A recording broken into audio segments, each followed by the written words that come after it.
오늘의 본문에서 이스라엘 백성이 그토록 고통을 받고 포로가 되고 힘든 삶을 살게 된 것은 스가랴 8장 14절에 설명이 잘 되어 있습니다. 스가랴 8장 14절입니다.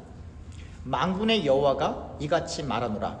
너희 조상들이 나를 경노하게 하였을 때에 내가 그들에게 재앙을 내리기로 뜻하고 뉘우치지 아니하였으나, 이스라엘의 조상들이 하나님을 경노하게 했다라고 하는 것입니다. 다시 말하면 하나님이 매우 화가 나게 됐다라고 하는 것입니다. 이스라엘 조상들 때문에요. 구약 성경에서 하나님을 화나게 하는 것은 크게 세 가지가 있습니다. 첫 번째는 영적인 관점에서 그렇고요. 두 번째는 힘든 사람들을 도와준 것에 대한 부재, 다시 말하면 어려운 사람을 도와주지 않기 때문에 하나님이 분노하시는 경우가 있고요. 세 번째는 정의와 공의에 관한, 즉 하나님의 정의와 공의를 무시하고 하나님의 정의와 공의를 실천하지 않는 그러한 이스라엘 백성들의 잘못된 삶 때문에 하나님이 진노하시는 경우가 있습니다. 먼저 영적인 관점에서는 진실로 이스라엘 백성들이 하나님만을 섬기고 있는가라는 이 부분입니다. 하나님도 섬기는 게 아니라 정말로 하나님만을 섬기고 있는가. 우리가 너무나 잘 아는 출애굽기 20장 4절에서부터 6절입니다. 너를 위하여 새긴 우상을 만들지 말고 또 위로 하늘에 있는 것이나 아래로 땅에 있는 것이나 땅 아래 물속에 있는 것에 어떤 형상도 만들지 말며 그것들에게 절하지 말며 그것들을 섬기지 말라. 나 내 여호와 하나님은 질투하는 하나님인즉 나를 미워하는 자의 죄를 갚되 아버지로부터 아들에게로 3, 4대까지 이르게 하거니와 나를 사랑하고 내 계명을 지키는 자에게는 1000대까지 은혜를 베푸느니라. 하나님은 하나님 말고 다른 어떠한 사람이든 물질이든 다른 종교든 우상이든 이렇게 하나님만을 섬기지 않고 하나님만을 의지하지 않고 다른 우상을 숭배하는 것을 싫어하십니다. 이스라엘의 우상 숭배로 말미암아 출애굽 이후 광야에서부터 그리고 사사시대 그리고 통일왕국 그리고 분열왕국에 이르러 포로기까지 바로 이 이스라엘은 이 우상숭배 문제로 심하게 회초리를 맞았습니다. 우상숭배는 절대로 안 되는 거예요. 하나님이 우리를 너무나 사랑하기 때문에 우리가 다른 신을 따라가면 하나님을 의존하여 하나님 앞에 기도하는 것보다 우리의 인간적인 노력으로 무엇인가 물질을 구하고 사람을 찾아가고 힘을 구하는 것에 더 마음이 앞서가면 하나님께 예배하고 하나님의 말씀을 읽는 것보다 우리의 안락과 즐거움을 위해서 다른 그 무엇인가에 더 신경이 가면 적극적인 의미에서는 우상숭배다라고 이렇게 딱 말할 수는 없지만 하나님이 그 중심이 없는 상태이기 때문에 무엇인가에 이미 잡혀 있는 거예요. 그래서 우상숭배나 다를 것이 없는 거예요. 여러분들과 제 삶의 중심이 정말 하나님이 중심이 되어 있는가. 우리가 구약시대처럼 우리가 송아지를 만져서 그렇게는 안 하잖아요. 그러나 여러분들과 제가 알게 모르게 우리의 중심이 하나님을 향해 있지 않고 믿음을 다 소진당하고 그래서 정말 하나님 없이 세상을 사는 것처럼 그러면서 몸은 교회에 와 있으나 그러나 어떤 종교적인 형태와 틀로 그냥 하나님 없는 예배를 드리게 된다라고 한다면 그것은 어쩌면 이름만 하나님이지 틀만 하나님이지 그 안에 성령이 없어서 우상숭배와 같은 형태로 나아갈 수 있다라고 하는 것입니다. 하나님이 용납하지 않으세요. 여러분들과 저 중에 전 보러 가는 사람은 전혀 없겠죠? 절대로 안 돼요. 여러분들과 저 중에 집에 부적 붙이는 절대로 안 돼요. 아시겠죠? 등산 갔다가 절이 있다고 해서 그 절에 가서 막 절하고 그러면 절대로 안 되는 거예요. 그럼 말할 것도 없죠. 두 번째로 이스라엘 백성들에게 하나님께서 진노하시고 화를 내실 때에는 이스라엘 백성들이 연약하고 가난하고 힘없는 사람들을 돕고 있는가, 이 문제를 하나님께서 간과하지 않으세요. 신명기 27장 19절입니다. 객이나 고아나 과부의 송사를 억울하게 하는 자는 저주를 받을 것이라. 얼마나 무서운 말씀이에요. 저주를 받을 것이라 할 것이요 모든 백성은 아멘할지니라. 신명기 10장 18절에서 19절입니다. 고아와 과부를 위하여 정의를 행하시며 나그네를 사랑하며 그에게 떡과 옷을 주시나니 너희는 나그네를 사랑하라. 전에 너희도 애굽 땅에서 나그네 되었음이니라. 스가랴 7장 10절에서부터 12절입니다. 과부와 고아와 나그네와 궁핍한 자를 압제하지 말며 서로 해하려고 마음에 도모하지 말라 하였으나 그들이 듣기를 싫어하여 등을 돌리며 듣지 아니하려고 귀를 막으며 그 마음을 금강석 같게 하여 율법과 만군의 여호와가 그의 영으로 옛 선지자들을 통하여 전한 말을 듣지 아니하므로 큰 진노가 만군의 여호와께로부터 나왔도다.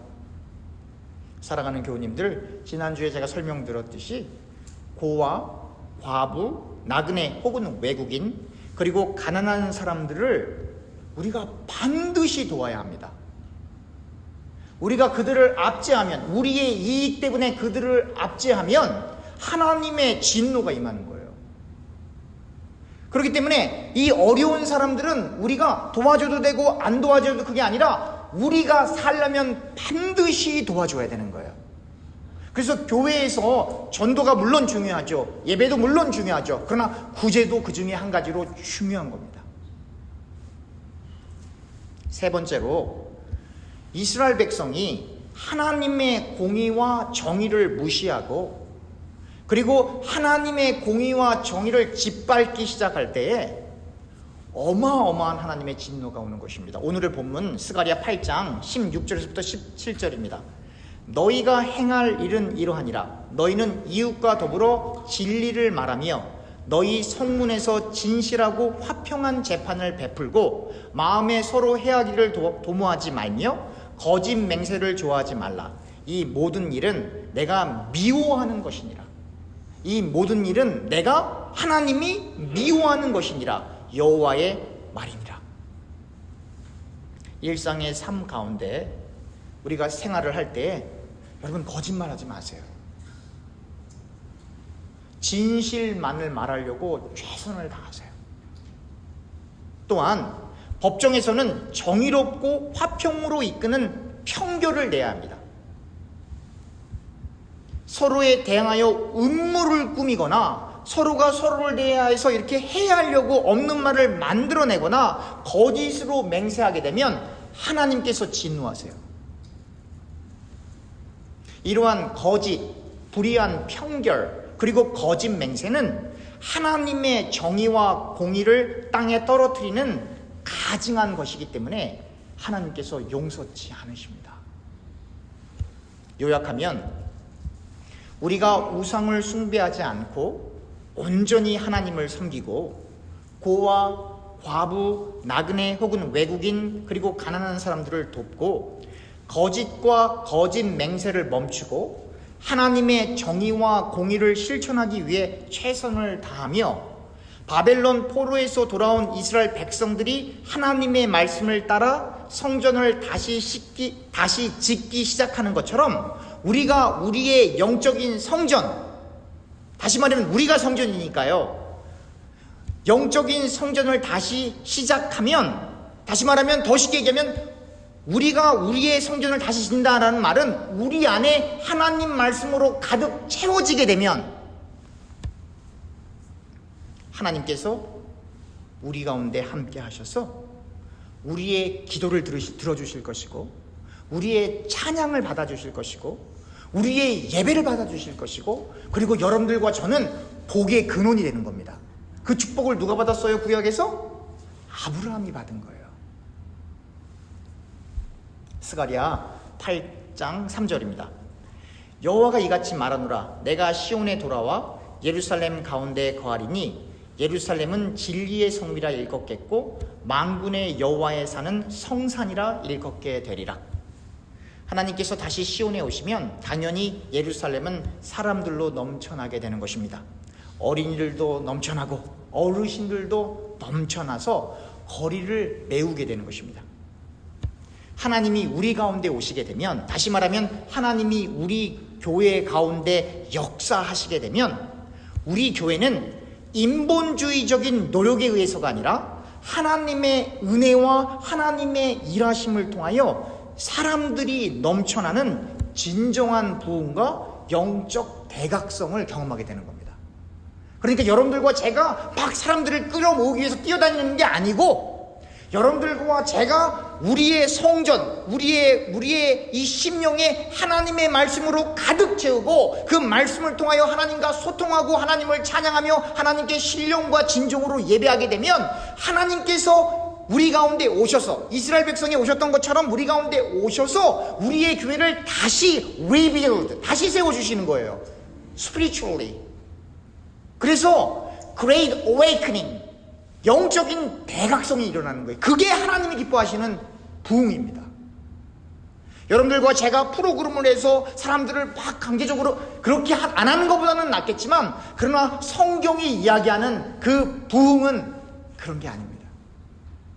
하나님이 역사하실 수 있도록 우리를 철저히 부인하고 하나님이 우리를 도구로 삼으실 수 있도록 우리를 깨끗하게, 거룩하게, 순전하게 우리를 유지하는 것, 그것을 하나님이 원하시는 겁니다. 스가랴 8장 22절에서부터 23절입니다. 많은 백성과 강대한 나라들이 예루살렘으로 와서 만군의 여호와를 찾고 여호와께 은혜를 구하리라. 만군의 여호와가 이와 같이 말하노라. 그날에는 말이 다른 이방 백성 10명이 유다 사람 하나의 옷자락을 잡을 것이라. 곧 잡고 말하기를 하나님이 너희와 함께 하심을 들었나니 우리가 너희와 함께 가려 하노라 하리라 하시니라. 이방 민족 가운데 10사람이 유다 사람 한 명의 옷자락을 붙잡는 거예요. 10명이 쭉 와서 말도 잘 안 통하는데 유다 사람 한 사람의 옷자락을 붙잡으면서 말하길 제발 우리와 함께 걸어요, 그렇게 얘기하는 거예요. 왜냐하면 하나님이 당신과 함께 하기 때문에. 그러니까 뭐예요? 당신이 만난 그 하나님, 당신을 축복해 주시는 그 하나님, 나도 그 하나님 만나고 싶고 그 하나님한테 축복받고 싶어요. 그래서 말도 안 통하는 10명이 한 사람의 옷자락을 붙잡고 우리 제발 같이 좀 걷자 라고 하는 거예요. 이것이 전도입니다, 여러분. 이게 정말 성경이 얘기하는 전도예요. 예수 믿지 않는 사람들이 우리를 통하여 하나님을 보니, 우리를 통하여 하나님의 향기를 냄새 맡을 수 있으니, 우리를 통하여 하나님의 영광이 드러나니, 우리가 소금과 빛이 되어 세상 가운데 나타나니, 하나님의 은총과 하나님의 은혜를 예수님을 믿지 않는 사람들이 우리를 통하여 간접적으로 경험하게 되어 그들이 이렇게 얘기하는 거예요. 선생님이 믿는 그 예수 나도 믿고 싶으니 제발 저를 교회로 데려가 주세요. 여러분 사시면서 그런 경험 가지셨어요? 선생님이 믿는 그 예수 나도 믿고 싶으니 제발 저를 교회로 데려가 주세요. 저 혼자는 창피해서 잘 못 가니까요. 민망해서 잘 못 가니까요. 제발 저 좀 교회로 데려가 주세요. 라고 하는 이 성령 하나님의 역사하심이 여러분들과 제 삶 속에 넘쳐나기를 축원합니다. 그래야만 되는 거예요. 그게 하나님이 기뻐하시는 전도예요. 그러니까 전도도 그렇고 우리의 삶 속에 있는 문제도 그렇고 우리의 개인적인 신앙생활도 그렇고 우리가 하나님과의 관계만 올바르면 하나님이 책임져 주십니다. 그래서 전도는 되는 것입니다. 우리가 하나님 앞에 바로 서 있기만 하면 하나님께서 하나님의 남은 자들을 우리에게 밀어주세요. 우리보다 하나님 마음이 더 급하시기 때문에. 스가랴 8장 12절에서부터 13절입니다. 곧 평강의 씨앗을 얻을 것이라.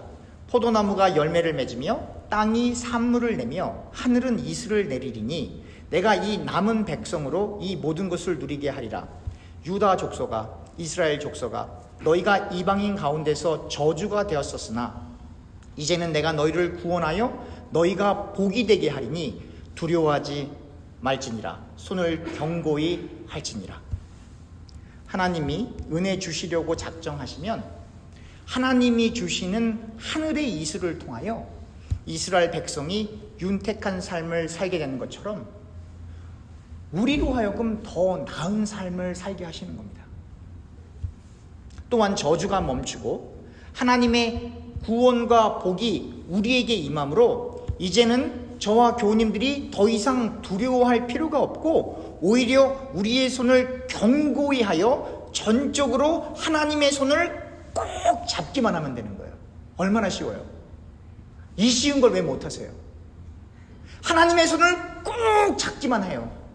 그럼 하나님이 우리와 함께 하셔서 우리의 역경을 이겨나갈 수 있도록 우리에게 힘과 은혜와 능력과 지혜를 주시는 거예요. 근데 왜 그 하나님의 손을 꼭 잡지 못해요?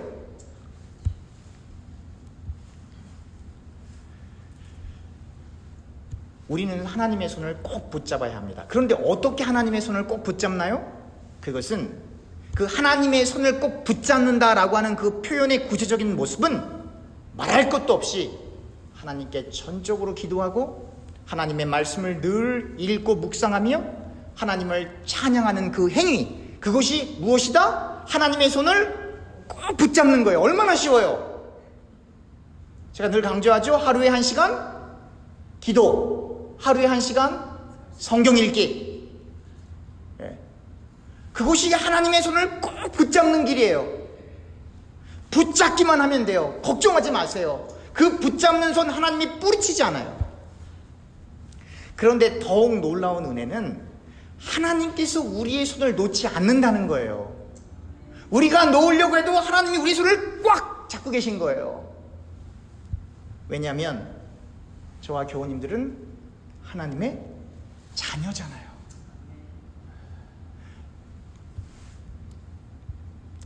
어떻게 하나요? 그토록 범죄한 이스라엘을 향해 아마 여러분들과 제가 하나님이었으면 아마 이스라엘을 아마 끝장냈을 거예요. 아예 배은망덕한 이러면서 아주 끝장냈을 거예요. 그러나 하나님께서는 계속해서 일관되게 하나님의 사자들을, 하나님의 종들을 보내세요. 계속해서. 언제까지? 이스라엘 백성들이 돌이키고 회개할 때까지. 이스라엘 백성들이 돌이키고 계속 보내시다가 나중에는 직접 하나님께서 성육신 하셔서 하나님이 직접 십자가에 달리시는 거예요. 너무나 그 사람들을 사랑해서. 근데 그 사랑은 이스라엘 백성들 거기에만 국한되어 있는 것이 아니라 하나님의 자녀들, 그러니까 여러분들과 저는 영적으로 이스라엘 백성이에요. 하나님에 의해서 이미 선택된 하나님의 자녀들에게 하나님의 사랑을 보이시는 거예요. 그러나 그냥은 안 돼요. 저 하나님의 정의와 공의를 무시할 수 없기 때문에, 그래서 우리를 위해서 십자가에 달려 대속하심으로, 대신 우리의 죄값을 십자가에서 치름으로 하나님께서 우리를 자녀 삼아주시고 끝내는 우리를 천국으로 이끌어 가시는 거예요. 하나님의 사랑의 확증이죠. 절대로 하나님의 자녀들의 손을 놓지 않으시는 하나님의 사랑. 그러나 불법적으로 불의하게 한 것이 아니라 대가를 다 치르시면서 우리를 붙들어 주시는 공의와 정의, 그리고 사랑의 하나님이 여러분들과 저의 아버지인 거예요. 그래서 구원은 은혜입니다. 우리가 구원을 성취하는 게 아니에요. 어떠한 인간도 구원을 성취할 수가 없어요. 구원은 받는 거예요. 구원은 누가 주시는 분이 있어요. 은혜로 주시는 분이 있어야만 하는 거예요. 믿음을 우리가 갖는 게 아니에요. 하나님이 믿음을 주셔야만 우리가 하나님을 믿을 수 있는 거예요. 여러분들과 저는 우리를 붙들어 주시는 그 하나님의 손을 전심으로 의존해야 하는 것입니다. 우리가 예배 설교가 끝난 다음에 같이 부를 건데요, 복음성가 중에 이런 가사가 있습니다. 주님이여 이 손을 꼭 잡고 가소서. 약하고 피곤한 이 몸을 폭풍 후 흑암 속 해치사 빛으로 손잡고 날인도 하소서. 인생이 힘들고 고난이 겹칠 때, 얼마나 힘든 상황이겠어요. 인생이 힘들고 고난이 겹칠 때 주님이여 날 도와 주소서. 외치는 이 소리 귀 기울이시사 손잡고 날인도 하소서. 그 하나님의 놀라운 사랑, 정말로 그 하나님의 사랑을 우리가 의지하지 않으면, 그 하나님의 손을 구하지 않으면 여러분들과 제가 이 세상에서 신앙을 지켜낼 수 있겠습니까? 여러분들과 제가 당면한 그 어려움들을 이겨낼 수 있겠습니까? 여러분 곰곰이 생각해 보세요. 우리가 할 수 있는 게 무엇이 있나요? 우리가 그것을 해결해 보려고 달려들면 달려들수록 그 문제가 더 엉그러지는 경우가 훨씬 더 많죠. 그래서 제가 말씀드리는 겁니다. 스탑하세요. 스스로 해결하지 하려고 하지 마세요. 하나님께 전폭적으로 의존하시고 기도와 말씀과 찬양으로 하나님의 손만 한번 꼭 붙잡아 보세요. 한번 해보세요. 그리고 다시 얘기해요. 하나님이 우리의 손을 붙잡아 주셔야 저와 교우님들이 살 수 있다는 고백이 우리의 삶 속에서, 우리의 심령 속에 터져 나와야 해야 되고, 그리고 경험되어야만 하는 것입니다. 세상 사람들은 부를 축적하기 위해 돈을 벌지만 하나님의 사람들은 그 돈을 나누어 주기 위해 돈을 법니다. 세상 사람들은 다른 사람들에게 존경받고 높아지기 위해 높은 자리를 차지하려 하지만 하나님의 자녀들은 이 땅에 하나님의 뜻을 실현시키고 고아, 과부, 나그네, 외국인, 가난한 사람들을 더욱 효과적으로 돕기 위해 그들의 일터에서 결과와 상관없이 그 누구보다 최선을 다해 성실히 일할 뿐입니다. 세상 사람들은 자신이 영광을 차지하기 위해, 그리고 이 세상에서 자신의 명예와 업적을 남기기 위해 일하지만 하나님의 자녀들은 온전히 하나님의 영광만을 위해, 온전히 하나님의 영광만을 위해 하나님의 나라가 하늘에서 이루어진 것처럼 땅에서 일어나는 그 일의 도구가 되기 위해 우리에게 맡겨진 일 가운데 성실히, 정직하게, 그리고 열심을 다하는 것입니다. 세상 사람들은 자신의 행복과 자신의 성공을 위해 생을 살지만 하나님의 자녀들은 철저히 하나님을 위해 이 땅에 존재하는 것뿐입니다. 인생의 목표가 자아 성취, 세상의 성공, 세상 사람들로부터 존경받고 인정받는 것, 그렇게 생을 사는 세상 사람들과 인생의 목표가 하나님의 영광인 하나님의 자녀들이 사는 방식은 다를 수밖에 없어요. 저와 교우님들은 오늘부터 이렇게 기도할 수 있기를 간절히 소원합니다. 하나님, 우리의 자유의지를 걷어가 주십시오. 우리는 철저히 하나님의 종이 되고 싶습니다. 성경을 이해함에 있어서 우리는 장소, 시간 혹은 시대, 그리고 인물을 자세히 들여다보아야 합니다. 또한 이 요소들에 따라 하늘의 우리의 현실에 어떻게 적용할 수 있는가에 대해서도 생각을 해보아야 합니다. 또한 성경을 균형감을 가지고 성경에서 그 말하는 내용을 치우침 없이 이해를 해야 합니다. 성경을 이해할 때 너무 영적으로 혹은 너무 세속적으로 둘 다 안 되는 거예요.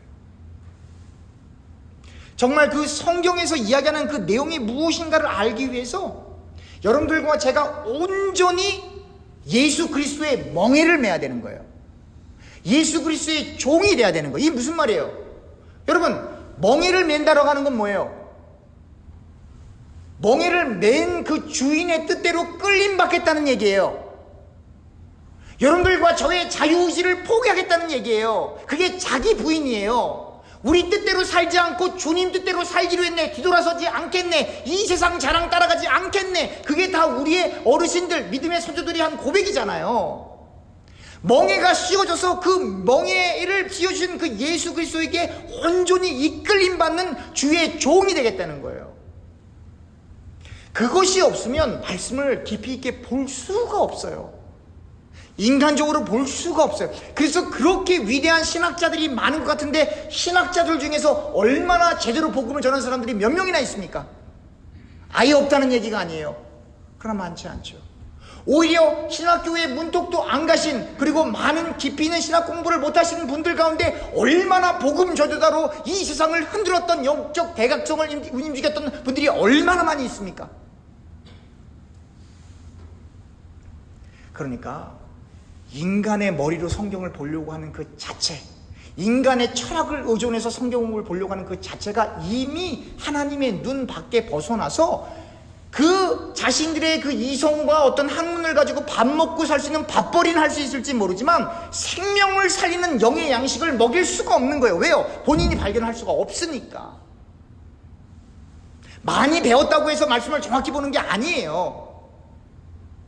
정말로 여러분들과 제가 예수 그리스도의 멍에를 쓰임을 받아서 그 성령 하나님의 이끌림을 받아가며 정말 기도와 말씀에 정진할 때에 하나님께서 우리의 마음판을 열어주시는 거예요. 그래서 말씀이 보이는 거예요. 읽어가면서도 놀라는 거예요. 여러분들과 저는 알잖아요. 이걸 우리가 깨달을 수 없는 건데 그것이 깨달아질 때 하나님이 역사하고 계시는구나 라고 하는 것을 깨닫게 되는 거예요. 여러분, 그 말씀을 발견하면요, 나누어 주고 싶은 거예요. 안 나눠주면 안 되니까. 하나님 말씀이니까. 하나님의 말씀이 가장 실제적이니까. 그 말씀이 역사해야 이 세상이 살고, 우리가 살고, 우리의 가족이 살고, 우리의 이웃이 살고, 이 나라 이 민족이 살 수 있으니까. 바로 그 하나님의 말씀이 여러분들과 제 삶 속에 역사해야 여러분들과 제가 그렇게 가슴앓이가 하고 있는 그 문제가 해결될 수 있으니까. 그래서 온전히 하나님 앞에 부복하고 엎드릴 수밖에 없는 거예요.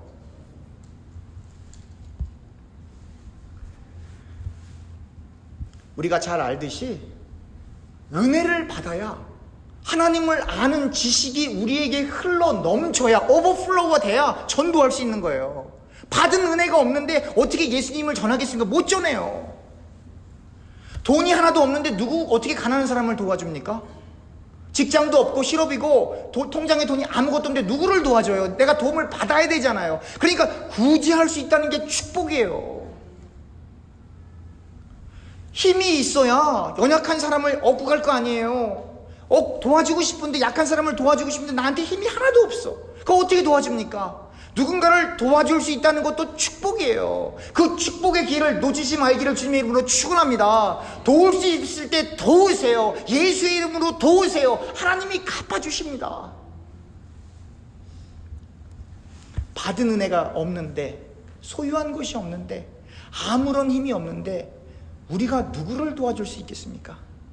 그래서 하나님의 사람들은 거듭 강조하지만 결과와 상관없이 최선을 다해 하나님을 섬기듯이 모든 일을 하는 겁니다. 하나님을 섬기듯이, 하나님을 예배하듯이, 하나님을 높이듯이 여러분들과 제가 하는 그 일상의 모든 작은 일도 누가 보든 안 보든 성실하고 철두철미하게 최선을 다해내는 거예요. 왜요? 그 직업 누가 주신 거니까요? 하나님이 주신 거니까. 대충, 예수 믿는 사람은 대충 할 수 없어요. 예수 믿는 사람은 게으를 수가 없어요. 왜냐하면 하나님이 우리를 그 자리로 보내신 거니까. 그러니까 여러분들과 제가 일터에서 열심히 일하는 게 그게 바로 기도하는 거예요. 삶의 기도. 24 항상 기뻐하라, 쉬지 말고 기도하라. 그럼 뭐 다 직장 안 가고 비즈니스 접고 기도하라, 그런 얘기가 아니라 여러분들과 저가 처한 그 일터, 그 가정에서 최선을 다해서 하나님을 섬기듯이 그렇게 섬길 때 그게 기도예요. 그게 예배예요. 게으르고, 그리고 안 했는데 한 것처럼 하고, 한국말로 그러죠. 제일 싫어하는 말인데 제가 요령 부리고. 미국 사람들도 요령 많이 부려요. 한국 사람들만 그런 게 아니라. 그러나 하나님의 자녀들은 그런 거 못한다 이 말이에요. 그런 생각 자체를 안 해요. 왜요? 하나님께서 그 일터에 여러분들과 저를 보내주셨기 때문에. 성경에는 하나님의 은혜를 통해 막강한 힘과 부를 가진 사람들이 등장합니다. 누가 그렇습니까? 제가 설교 들어가기 전에 서두분에 설명드렸죠. 아브라함, 다윗, 솔로몬 등이 그렇습니다. 또한 성경에는 하나님의 영광을 위해 극단적인 가난함과 고통을 경험하는 사람들이 있습니다. 예를 들면 엘리야, 바울, 세례 요한과 같은 사람들이죠. 그러니까 이 땅에서 부하게 사는 것이 죄가 아닙니다. 그러나 부자들은 유혹이 훨씬 더 많고 또 부당하게 물질을 축적하신 분들은 회개해야 돼요. 또 반대로 가난 그 자체가 죄가 아닙니다. 그러나 게을러서 요령핀이라고 불성실해서 그렇게 해서 가난하게 된 건 죄예요. 회개해야 돼요. 잠언에서 뭐라 그랬어요? 개미를 보고 배우라 그러잖아요. 개미를 보고. 그렇죠? 죄는 우리의 삶 속에서 자족하지 못하고 하나님을 불신하는 것이 죄입니다.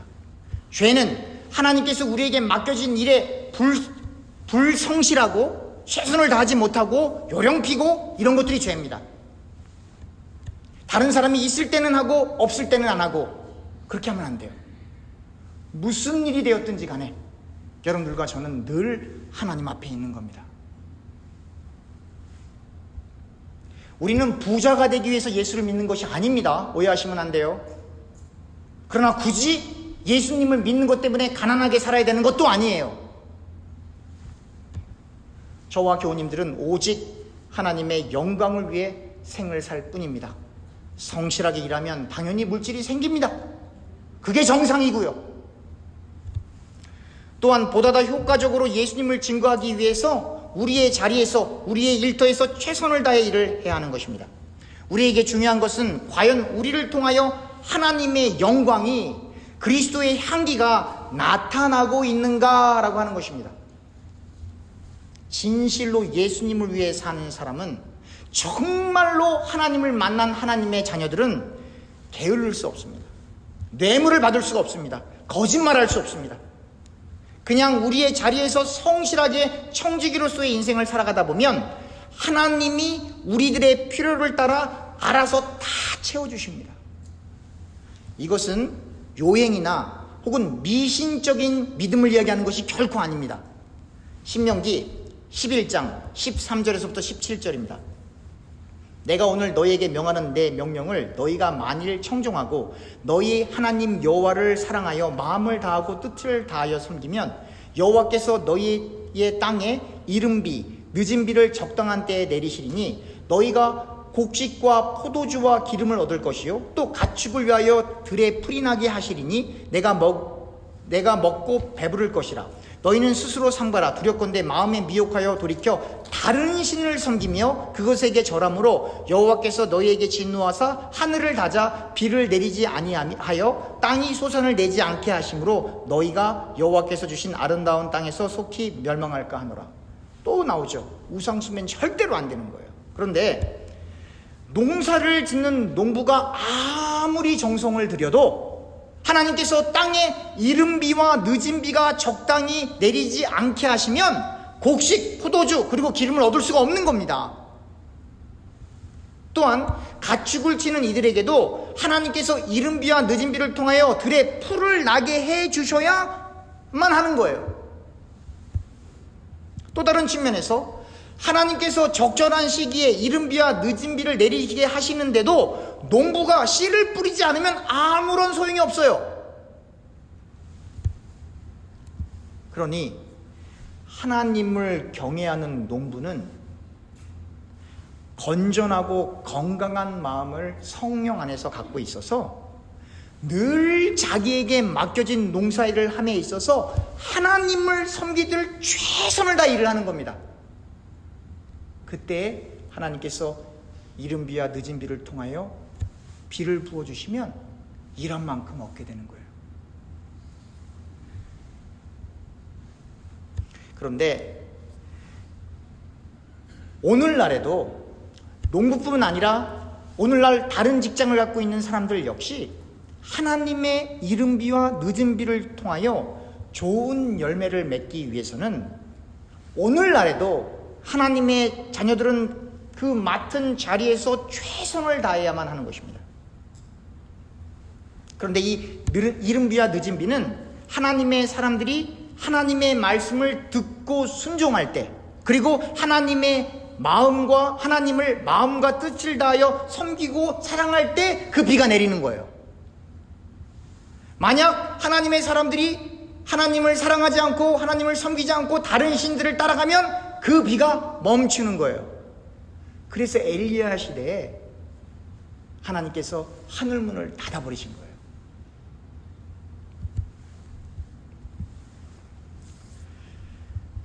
하나님의 사람들이 하나님을 향하여 마음을 닫고 다른 신들을 섬기게 될 때 하나님의 진노로 말미암아 땅이 솟아날 수 없도록 하늘문을 닫는 무서운 심판이 임한다라고 하는 것입니다. 사랑하는 교회 여러분, 심은 대로 거둘 수 없는 것이 하나님의 심판이고 심은 대로 거둘 수 있는 것이 하나님의 축복입니다. 여러분, 심었다고 다 그만큼 거둘 수 있는 게 아니에요. 이 세상이 그렇지가 않아요. 그러므로 저와 교우님들이 우리의 삶 가운데서 혹은 우리의 직장 혹은 일터에서 최선을 다했는데, 잘 들으셔야 돼요. 여러분들과 제가 열심히 우리의 직장에서 최선을 다했는데 그에 합당한 열매가 없을 때에는 하나님과 우리의 관계를 다시 한번 생각해 보아야 돼요. 우리가 아예 노력도 안 했는데 안 되는 건 그건 당연하죠. 그런데 우리가 열심히 했는데도 불구하고 자꾸 그에 합당한 열매가 맺혀지지 않을 때는 우리가 성실하지 못해서 그런 것이 아니라 우리의 생각이, 우리의 심중이 누구를 향하지 못하고 있다? 하나님을 향하고 있지 못하 라고 하는 그 부분을 정말 철두철미하게 찾아봐야 되는 거예요. 여러분, 그런 분들 보셨죠? 열심히 하는데 안 돼. 계속 안 돼. 거기엔 여러 가지 이유들이 있지만 오늘의 본문만을 이야기한다. 왜냐하면 다른 요소들도 많이 있어요. 그러나 오늘의 본문을 통해서 우리가 볼 때는 하나님과 우리의 관계를 점검해야 하는 것입니다. 하나님은 늘 하나님의 자녀들에게 천국을 위하여 가장 좋은 것을 주십니다. 하나님은 저와 교우님들을 위해서, 천국을 위해서, 왜냐면 여기는 금방 지나가는 세상이니까요, 여기 말고 천국을 위해서 가장 좋은 것을 항상 주시는데 어쩌면 저와 교우님들은 늘 그것을 뿌리치고 넓은 길을 가려고 하고 있지는 않은지 여러분 한번 생각을 해봐야 하는 것입니다. 철저히 말씀에 비추어 우리 자신을 비우고 우리의 자아를 죽이고 우리 자신을 부인하고 예수 그리스도의 영, 성령 하나님으로 우리가 충만케 되어야만 합니다. 교우님들은 성령 충만을 사모하십니까? 여러분, 사모하셔야 돼요. 겁내지 마세요. 성령의 충만함을 사모해야 돼요. 노력해도 바뀌지 않는 육의 생각 때문에 아무리 노력해도 안 바뀝니다. 여러분, 아무리 노력해도 바뀌지 않는 이 육의 생각 때문에 하나님의 자녀들은 좌절하기보다는 예수 그리스도의 보혈의 의미를 더욱 깊이 있게 깨닫는 거예요. 바리새인들, 사두개인들, 율법주의자들은 하나님의 말씀을 지키지도 못하면서 겉으로 형식적으로는 지키는 그것 때문에 그것이 자기의 의의가 돼서 나는 예수의 피가 필요 없어 이러다가 지옥 가는 거예요. 그러나 참 하나님의 자녀들은 내용 면에서, 영적인 면에서, 실적인 면에서 하나님의 말씀을 지키려고 최선을 다하는데 사도 바울처럼 그렇게 고백하는 거예요. 오라, 나는 공고한 자로다. 이 사막의 늪에서 누가 나를 건져내랴. 안 되니까. 그래서 좌절하는 게 아니라, 그 안됨을 통해서 좌절하는 것이 아니라, 그래서 예수 그리스도의 보혈의 그 의미가 얼마나 깊이 있고 얼마나 은혜스럽고 얼마나 감사한지를 깨닫게 돼서 입을 열 수가 없는 거예요. 하나님이 죄인 받아주셔서 감사합니다, 하나님. 그래서 늘 감사한 거예요. 그 은혜만 생각하면 늘 감사한 거예요. 늘 겸손할 수밖에 없는 거예요. 늘 나보다 다른 사람을 더 낮게 여길 수밖에 없는 게, 여러분들과 제가 알잖아요, 우리 속에 뭐가 들어있는지. 그래서 하나님 앞에 늘 감사와 사람들 앞에서 늘 겸손으로 우리를 낮추는 거예요. 그러니까 하나님의 말씀을 우리의 의도대로 우리의 어떤 의지적인 노력으로 지켜가는 게 아니라 성령 하나님으로 우리가 충만해지고 그 은혜 안에서, 예수 그리스도의 은혜 안에서 말씀을 지켜가게 되는 거예요. 예수 그리스도의 보혈이 너무나 귀하기 때문에 그 하나님을 경외할 수밖에 없는 거예요. 너무나 감사하고 너무나 죄송스럽고 그렇지만 너무나 감격스럽고 그 은혜 안에 살게 되면 말씀이 지켜지는 놀라운 역사가 일어나게 되는 겁니다. 그 은혜를 누리시길 주님의 이름으로 축원합니다. 그래서 신자는 기도하고 또 기도하고 또 기도하고 또 말씀 보고 또 말씀 보고 또 말씀 보는 거예요. 왜요? 그 은혜 때문에. 누가 시켜서가 아니라, 다른 사람들에게 보이기 위해서가 아니라. 아무리 힘들어도, 아무리 절망감이 느껴져도 저와 교우님들이 그 하나님의 손만 붙들고 가면 됩니다. 절대 망하지 않습니다. 절대 멸망하지 않습니다. 반드시 살아날 것입니다. 이른 비와 늦은 비로 역사하시는 구체적인 하나님의 돌보심이 저와 교우님들 가운데 이미 있습니다. 그 하나님을 꼭 붙잡고 그 하나님의 손만, 그 하나님의 손도가 아니라 그 하나님의 손만 꼭 붙잡고 천성을 향할 때 여러분들과 제가 생각하지도 못한 하늘의 축복을 하나님께서 우리에게 부어주실 것입니다. 그 은혜를 이 땅에서도 누리고 천국 가서도 그 하나님만 영원토록 찬송할 수 있기를 간절히 축원합니다. 기도하겠습니다.